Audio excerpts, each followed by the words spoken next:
Yo, I'm DJ Premier. You're checking out the Box TV. I got my man Bumpy Knuckles right here. Word out the box, Freddie Fox. And what? How this nigga stay so hot? And I'ma show you how I'm nice with mine. Bumpy, Preemo, Bumpy Knuckles. Let's rock. How come so many people wanna hear me in the frame? Cause that's that boom bap killer supreme. Niggas get scared and they run the frame. Can you please ask Bumpy to release the team? Come on, goon in the booth. Now you all quiet cause you know you in the room with the truth. I don't give a fuck about your gun. I got one son, but the difference is I pop like gum, you run like Rev. No diss, just real metaphorically sick with my shit. Because I put time into the rhyme style, quality moments in the booth. I write down truth and spit it. Salute my nigga gifted unlimited rhymes. Who really was a comrade who spazzed sometimes. Backstage antics, on stage planted. Pretty girl right in the front, you bagged it. Waiting for the signal, Preemo scratch. Big Sugar and Bumpy Knuckles got you back. Brim low with the frames on like prescription. Friendship versus BI, the right description.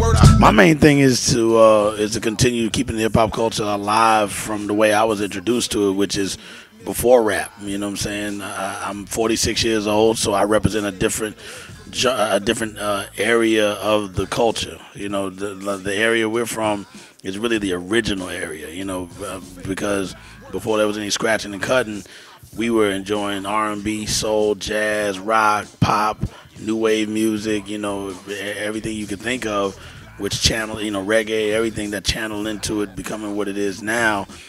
So my respect for it is way more different than the average hip-hop so-called, you know, fan, MC, DJ, whatever that's involved in it now that's at a younger age. And, you know, the age thing is really one of the biggest problems that we face in hip-hop right now, because it seems like everybody wants to focus on, you know, when should you stop? And you never stop something that you love. You know what I'm saying? You don't stop fucking just because you're older. You know what I'm saying? You know what I'm saying? I know 80-year-olds are still pounding it out. You know what I'm saying? Be it Viagra or not, they're still getting busy. So it's the same thing with hip-hop. Keep on fucking. You know, that's basically what it is. I love it, and I'm addicted to it. And again, it's also like drugs. There's a lot of drug users that have been still hooked in their older ages from even when they started in their younger ages. The only thing is with this is a safe way to express ourselves for mainly the ghetto people, but it's for everybody that understands the language. My mindset in reference to hip hop now is really about trying to promote individuality, number one. I'm also a big fan of, you know, people being conscious of paying homage to the guys who showed them how to do it, you know, because they still have a fan base. You know, their parents are fans of the Furious Five and stuff like that. So just imagine if every once in a while one of these new groups would say, yo, I want to bring out somebody who I was a fan of. You know, it ain't always got to be about, you know, a big situation about money, but it's just to give them a look so that they could see these guys are still around. You know what I mean? I think people have to not be so self-centered when it comes to the presentation of the music. You know what I mean? And don't get boggled down with the corporate radio and all that stuff. I mean, that stuff is definitely necessary. You can't front on that, but that's not what it's all about. You know what I mean? Because if you're really about keeping the culture alive and relevant, you know, there's ways to do that. The people that open the doors for it to be where it is now, I will never ever violate those people unless they, now don't get me wrong, there's people our age group that's in their 40s and 50s that do need to leave it alone because they're not doing it right when it comes to the standards of still making grade A quality stuff. We make grade A quality stuff, so that's the reason why we still can do it with our eyes closed. Some of our forefathers are lost on how to still keep it fly when we learn from them, and not everybody's a good judge anymore of when it's right and when it's wrong. That's the reason why when I read reviews now, I can automatically tell when somebody's too young to understand just the language or even the slang that we speak. But if you talk to us about the younger guys' slang, you know, swag and all these different words they say, we know their words, and I know and we're familiar with all those artists. You know what I'm saying? I think it should be just as equal the same way with the older artists, because without us, it would have never gotten to the stage that it's at now for those doors to allow them to rock now. And I just want to fix that generation gap, but that's not my main focus. My main focus is to still make bangers for the audience that already just fiends for more of what we've been doing. And that's the most important thing, and that's what I do. Come on with it, with it. Come on with it, with it. Come on with it, with it. Me and you getting it on, don't even go there. Come on with it. Once I bring it to you, you won't be safe nowhere. More levels, more devils. Diesel, airing out the stage like a Neville. Brother, leave you. Dot on your face for no good reason at all. We in a bad place. Ha, ha. Hip hop is separated by the nice and the nice not. Underground and I'm ice hot. What rap nigga my age still keep the mic hot? Ha, ha. Couple hip hop butter beans. Big sluggers move with me, it's a gutter team. I love women who love hardcore, who know the boom from the back. OG still could fill a room when he rap. Mike Blessing in a recession is food giving back to occupy labels that move, didn't wax now. Here come Bumpy on a Preemo track to represent hip hop from where we go back. Come on with it. Me and you getting it on, don't even go there. I don't think I would want them to change what they're doing or stop listening to what they're listening, because I think that would be unfair to say. You know what I mean? I think what the point should be is to try to get them to recognize the existence of it and let it be what it is. Like, you know, to me, it's like this. I'm not gonna make songs with people that I don't think I belong on the record. I'm not gonna do it. It's just how I am. You know, when you got everybody's in this get that money attitude, you know, that 5,000 will be gone shortly, or that 10,000 or whatever you get is gonna be gone shortly. But that record's gonna be around forever, and that whackness is gonna just float around all over the place while you still done spent your bread up already. So I'm very conscious of who I rock with and why I rock with them. And I think that the thing about hip hop is you gotta just keep making hot music. So when the young cats listen to me rhyme, you know, if they say, yo, OG is nice, then they get it. That's all they need to do is get it. I don't want you to stop doing what you're doing. You know what I mean?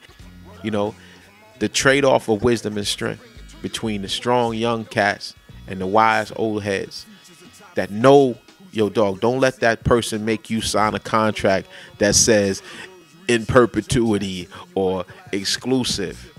Read it. Make sure you know what you're signing, because if you sign your life away, I mean, dudes have been there from my era. We know, man. And then some dudes be so happy to get a deal, they'll sign anything, you know. And we shouldn't allow them to make those mistakes, but we can't force the information on them. They're gonna do what they want to do. So I'm just thinking that to bridge the gap, it has to be a trade-off of wisdom and strength. The trade-off is not in the music. The trade-off is in the information that we give them about the business. Because the music is gonna be what it is. Cats gonna listen to what they like, you know. So you have to look at that. That's how I see the gap being bridged, is business-wise.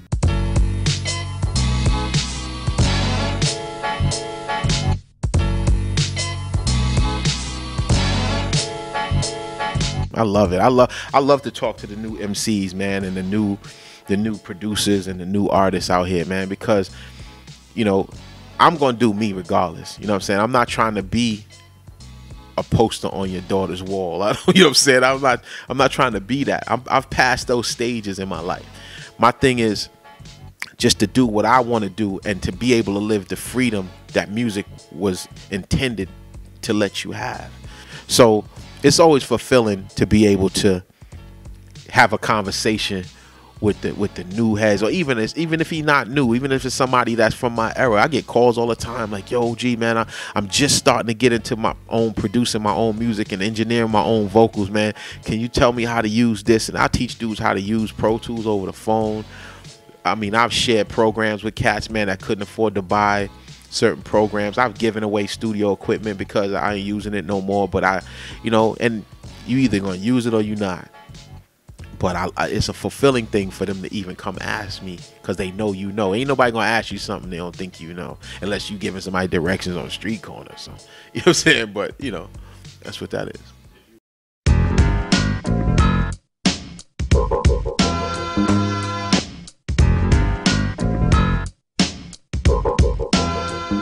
The fact that hip hop started in New York, and I'm from Texas, and no one, any other region had a guide to go by but New York.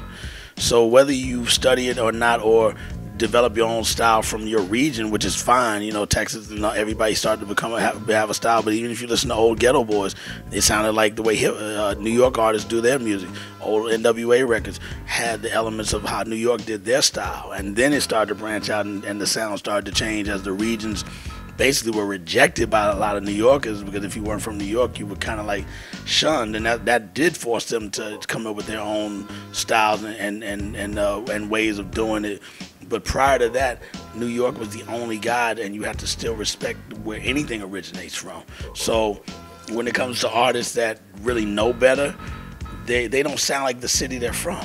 You know what I'm saying? I sound like the city of New York. Like it's the Empire State Building still looks the same to me, and Harlem has gotten cleaned up a little bit with the gentrification and more whites moving into the neighborhood, but there's still a lot of kids that's gutter and wild still in Harlem and in the Bronx and in Brooklyn and Coney Island and Red Hook and, you know, Fort Greene and all of that stuff. I represent those people, but the music that they're doing now does not sound like when I see New York. It's like, damn, that sounds like what they're doing in the South. I love when the South bangs out how they do. I love that. New York needs to have the sound of their city, and now everybody's just chasing what's going to make me be able to eat off of this, and that's the wrong reason to be in it. I'm in it for the culture. When you're in it for the culture, you never die, you know what I'm saying? And that's got to be the main key. We're deep rooted in the origins of the culture. We know the Cold Crush, we know the Fantastic Five, we know the Force MCs before they were the Force MDs. Even the Fat Boys, I mean, they were a problem on stage when they toured with Run DMC and them. They put on a good show. I mean, and you could have a discussion with Jay-Z. He could talk hip hop with you from way back in the day. He knows it. Nas could talk to it about you, with you in a convo. Certain artists can't do that. You know what I'm saying? A lot of these new ones can't. You know, because a lot of them say, man, that's back then, I don't care. Y'all stuck in the 90s. It's like, no, we're not stuck in the 90s. We're doing a style that represents what our audience wants more of. So we keep feeding them that. And that's really the simplest way to put it. I think the identity of New York is solid through sports.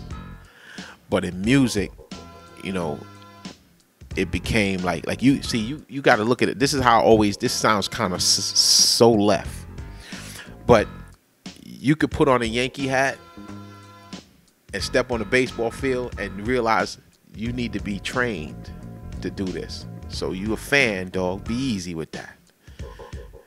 But when a dude got on MySpace one day and put his music up there, and he got some rhinestones and put them in his hat, took some pictures, and next thing you know, bow, he was a star. You know, dudes lost their identity behind visuals. It became less about, you know, you superimpose some chicks on your cover and some stacks of money, and next thing you know, you're this figure that people are believing that they can be. And then you start trying to become that without the training. When I look at New York now, I was like, you know, I think radio helped New York fall off, because radio is about information. And when radio stopped feeding you a certain information, if radio stops feeding you the information, you don't get it no more. So when radio stopped playing New York records, when New York radio stopped playing New York records, that's what went wrong. Radio is the veins. Radio is the heart. The speakers put it through your brain. So when radio start pumping a different type of blood through your vein, your body responds different to it. If radio is playing nice and smooth right now on prime time and playing, you know, what they used to play, people would still be saying, yo, we still listening to EPMD, we still listening to that. So it's not to say that would be right, because then there's new artists coming out too. So there's no balance at radio. You know, you all day long, you listening to the same 5 artists on the radio on somebody else's record, 1,000 collaborations, and that's not bad for the artist, but it's bad for the culture. You know what I'm saying? Because the culture is no longer being fed the proper food.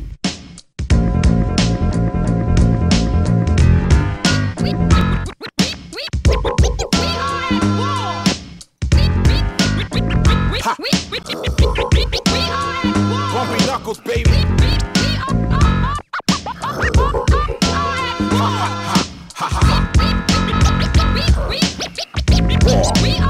Let's rock. I spit the G-style verse.